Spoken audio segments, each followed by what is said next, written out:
must never attribute the killings in the southeast to Peter Obi's movement, Governor David Umahi. Governor David Umahi of Ebonyi State visited President Muhammadu Buhari at the presidential villa. After the visit, Governor Umahi spoke to the press about the purpose of his visit. The journalist then asked Governor Umahi if he thinks the killings in the southeast has reduced or stopped due to the candidacy of Peter Obi.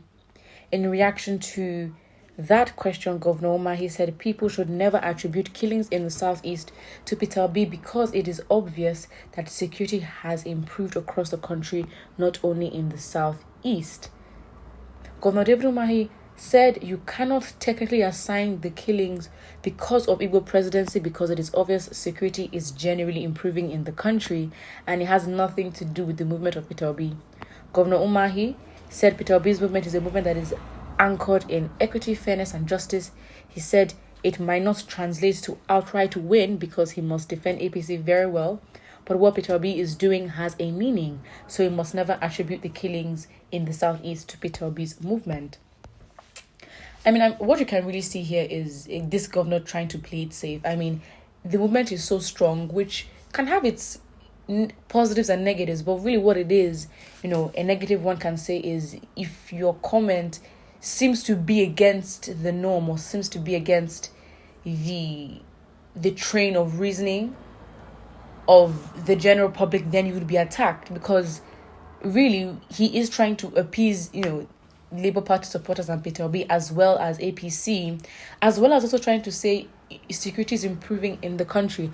I don't think that is great justification for it. You might as well just say, well, we know that security has been an issue in the country, and so really what it is attributing the killings, whether they've increased or reduced, to Peter Obi's presidency, as we all know, is something that opposition parties would use to make him look bad. And I think, of course, given the context of Nigeria's history with the Southeast and the Igbos especially, it's not necessarily been a rosy story. So look at how Nigeria is. Why are we not surprised? It's not surprising that an Igbo person has not been president since the start of, our democracy and the 1999 constitution. I mean, you can see that, especially a country that prides itself in rotational presidency and fairness in order for each region to be well represented.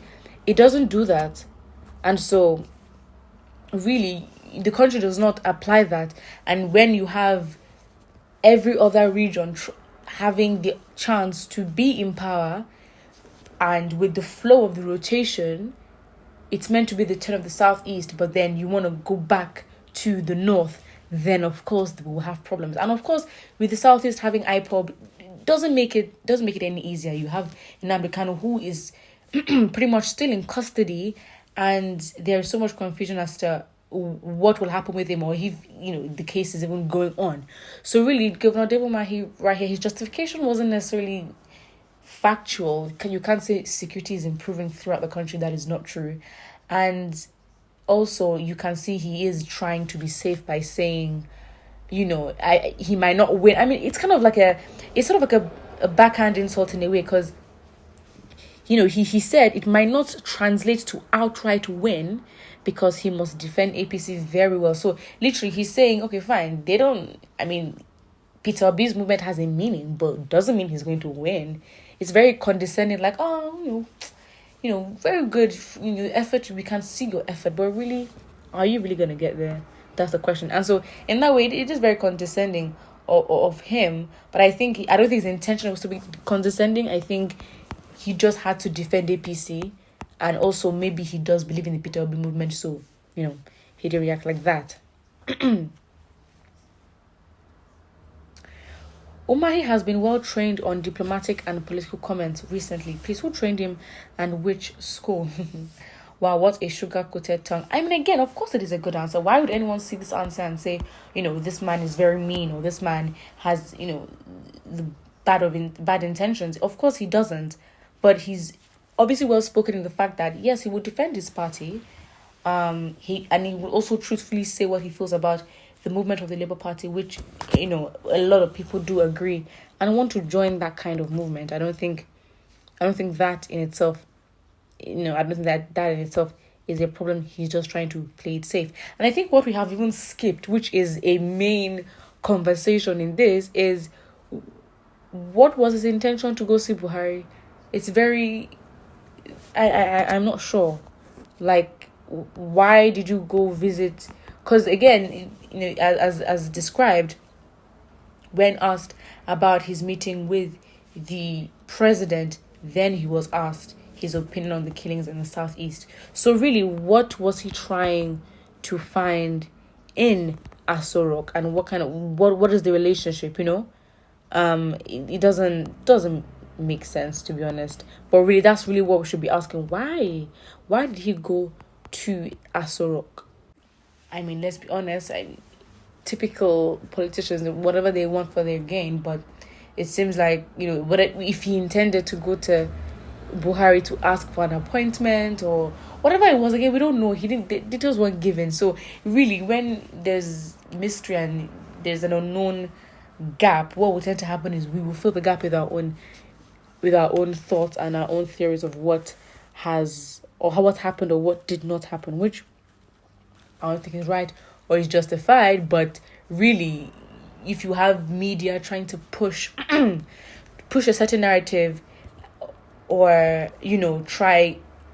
allow for conversations, meaningful or not, I guess this man is saying the truth for once. And that is funny, because then you would have contrasting opinions on the same thing, and people start fighting each other on who they believe is right and who Dave Umahi says he is. It really is a lot, to be honest. But really, the real question, because this is a very well written, it's a diplomatic answer, we can all see that. The real question is, why did you go to Asorok? And at this time, whatever decision a party makes or a member of a party makes, it's very much important to see, where do you stand? What moves are you trying to make? And of course, David Umahi being from Obidient State in the southeast, and the backlash of the APC. He's representing the APC, by the way. With the backlash the APC received with the Muslim ticket, it may just be another ploy to give the impression that, we like Igbos. No, we don't hate Igbos. It's definitely not like that. So, of course, they would use those that are from the targeted region to prove that, we're not tribalist at all. Whatever the intention is, I think that is a question that we really do need to be asking. And killings in the southeast, really, to be honest, we have to hold the governors accountable, because as a governor, you are the chief security officer of your state. Put what you think about this in the comment section below, and do not forget to like and subscribe.